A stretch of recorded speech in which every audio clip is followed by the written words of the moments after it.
Assalamualaikum warahmatullahi wabarakatuh. Halo semua, kembali lagi di channel YouTube aku. Nah, di video kali ini kita masuk ke bab yang ke-14. Yang mana pada bab 14 ini kita akan belajar tentang lab setup. Nah, pada pembahasan lab setup kita akan mempelajari beberapa hal. Ada pengenalan topologi, install Debian server, install Ubuntu desktop, dan lainnya. Kita langsung masuk saja ke pengenalan topologi. Nah, untuk materi pengenalan topologi, kalian bisa lihat pada gambar ini. Nah, pada gambar paling atas, ini merupakan gambar host OS atau bisa kita ibaratkan sebagai laptop kita. Ini sudah sering kita ulang-ulang ya. Nah, lalu selanjutnya ada RTR atau router, yang mana router ini berfungsi untuk menghubungkan internet pada host OS ke server-server yang terhubung ke router. Di sini misal ada beberapa server, yaitu server Debian 1, server Ubuntu 2, dan juga klien Ubuntu. Nah, sekarang kita masuk ke materi kita yang selanjutnya, yaitu install Debian server. Kita buka VirtualBox kita. Lalu karena ini sudah tidak dibutuhkan lagi, supaya memori kita tidak cepat penuh, maka kita akan menghapus.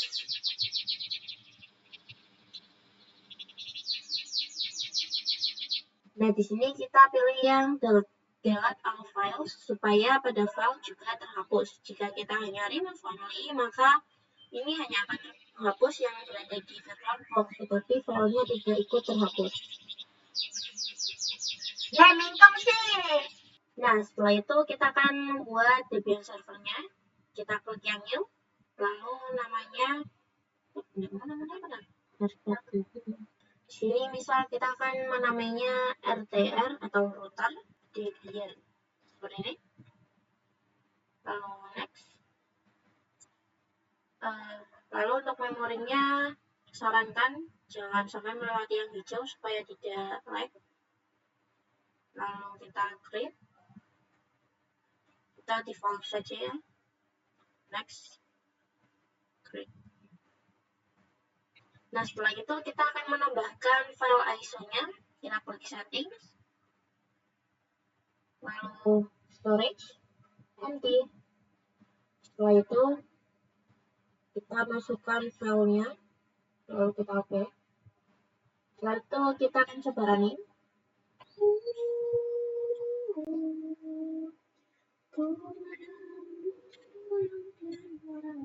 Nah, karena kita akan menginstal berbasis CLI, kita pilih yang install, setelah itu bentar. Nah, untuk mempersingkat waktu, untuk cara menginstalnya, kalian bisa lihat video aku yang sebelumnya. Nanti linknya akan aku taruh di bawah, atau enggak di atas. Nah, sekarang kita masuk ke materi kita yang selanjutnya, yaitu install Ubuntu desktop.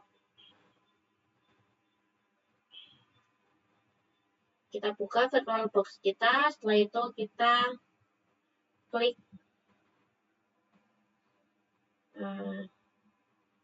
setelah itu kita klik yang new. Misal di sini namanya di sini untuk namanya kita akan menggunakan nama yang klien Ubuntu.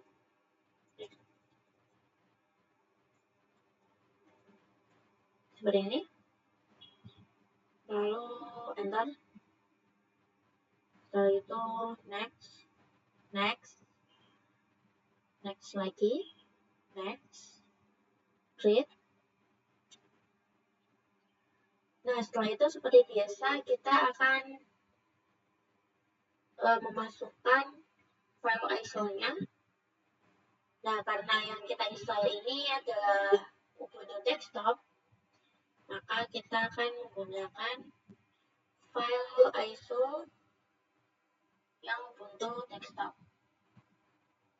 Seperti ini. Lalu oke. Setelah itu kita coba running.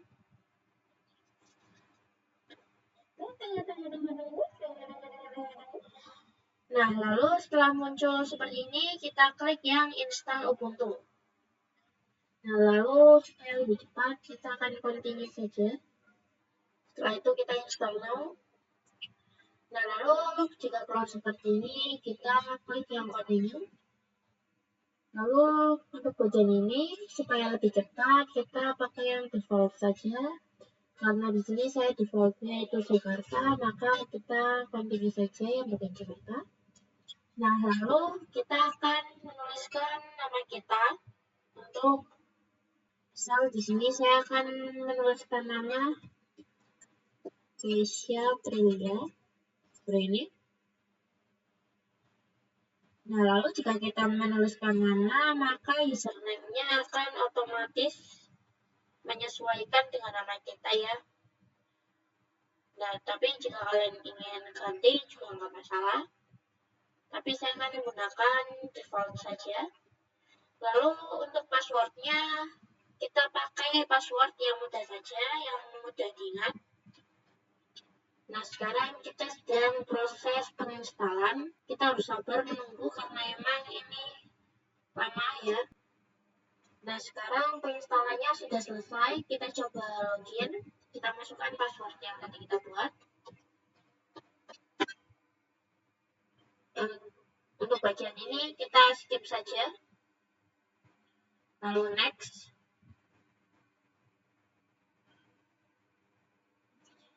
Lalu next lagi.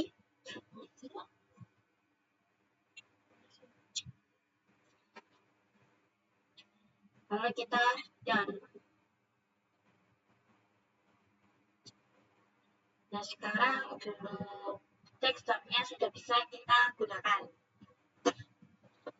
Sudah selesai. Nah, lalu kita masuk ke materi kita yang selanjutnya, yaitu install Ubuntu Server. Tapi untuk install Ubuntu Server ini kita skip saja. Jika kalian ingin melihat, kalian bisa tonton video saya yang ada di bawah ini. Nanti linknya akan saya taruh di deskripsi. Karena itu satu video dengan Debian Server juga. Nah, sekarang kita masuk ke materi kita yang selanjutnya, yaitu cloning Debian. Nah, untuk cara mengcloningnya sama seperti video-video yang sebelumnya, kita tinggal klik kanan pada router Debian ini, lalu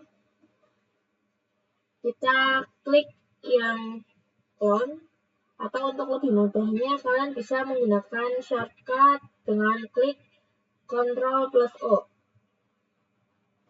Lalu kita klik yang clone. Nah, lalu kita juga bisa merubah namanya. Misal kita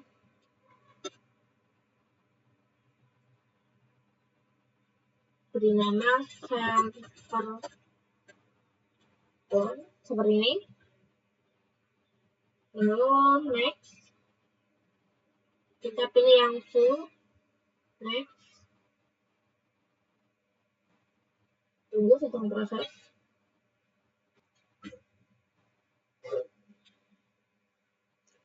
Nah, bisa dilihat di sini sudah ada server clone, yang mana server clone ini merupakan cloningan dari router Debian.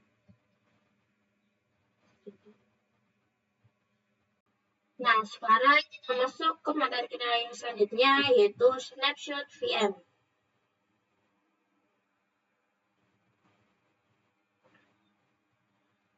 Nah, seperti yang kita tahu bahwa snapshot ini berfungsi untuk mengembalikan ke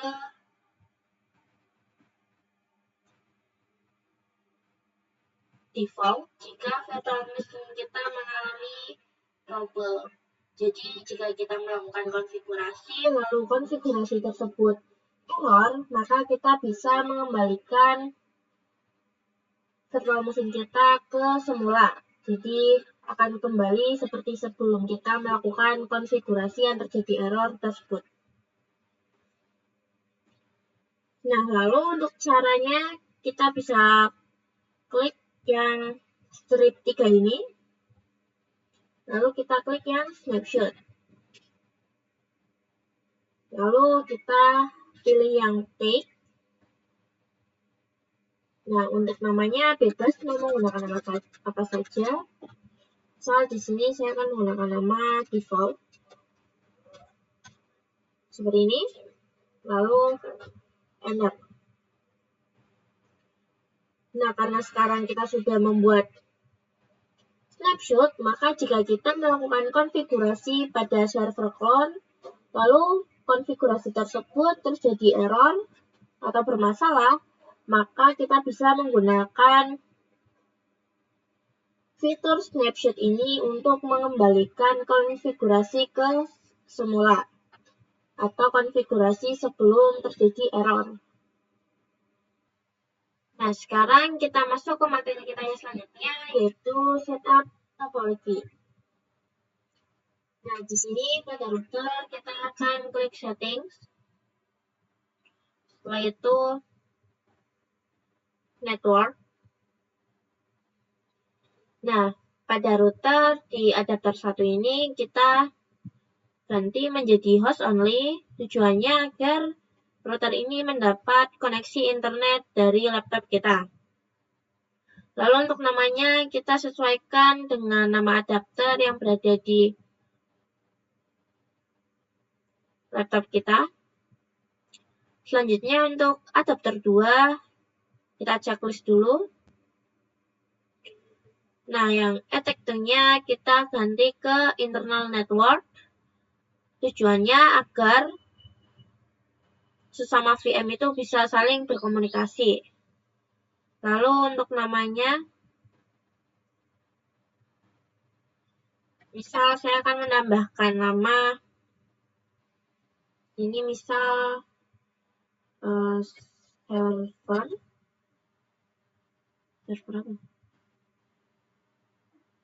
apa? Server min network seperti ini. Lalu pada adapter 3 kita checklist lagi. Lalu internalnya, lalu adapternya sama, kita menggunakan internal network. Lalu untuk namanya kita ganti menjadi client min network. Seperti ini. Lalu kita enter. Nah, setelah itu pada klien kita lakukan hal yang sama. Kita klik settings. Lalu klik network. Lalu pada adapter satunya, pada bagian attack 2, kita ubah menjadi internal. Nah, karena ini merupakan klien, maka untuk namanya kita gunakan yang client min network. Seperti ini. Lalu OK. Lalu pada server Debian, kita klik settings. Network. Adapter 1, bagian adapternya kita juga ubah menjadi internal network. Lalu untuk namanya, karena ini merupakan server, maka kita ganti yang server min network. Seperti ini. Lalu OK.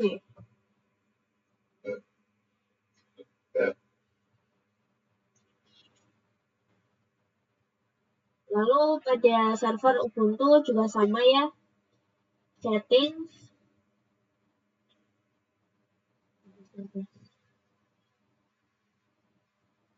Karena saya sedang running, maka saya tidak bisa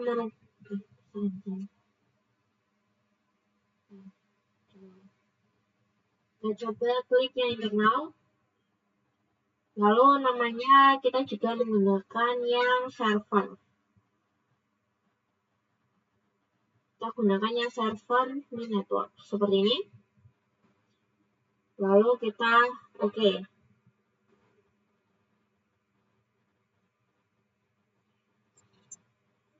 Nah, sekarang kita sudah melakukan setup pada virtual machine kita. Jadi, pada video selanjutnya kita tinggal melakukan konfigurasi IP.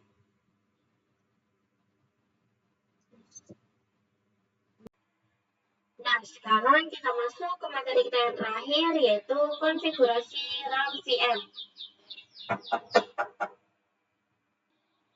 Nah, pada bab kali ini kita akan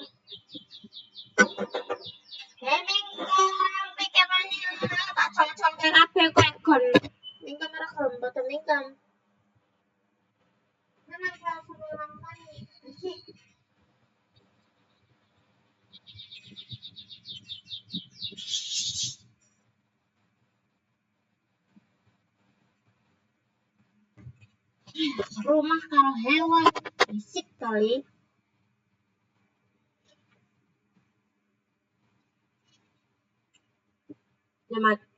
Nah, pada materi kali ini kita akan coba melakukan perubahan pada penyimpanan atau RAM virtual machine kita. Jadi, semisal kita merunning ke 4 virtual machine kita ini, jika laptop kita tidak memungkinkan ya, atau memiliki memori yang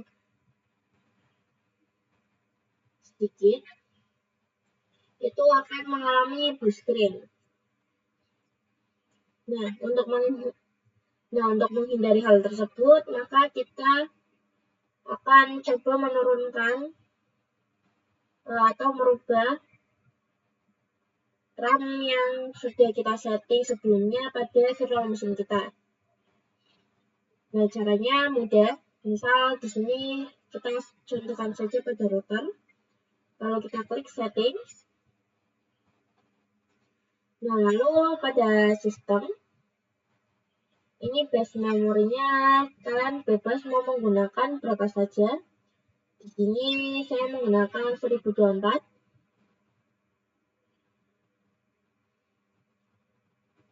Lalu untuk settingannya kalian bisa menyesuaikan dengan kapasitas laptop kalian. Tapi karena di sini milik saya sudah lebih kecil, maka saya tidak akan menggantinya. Lalu pada display, video memorinya misal kita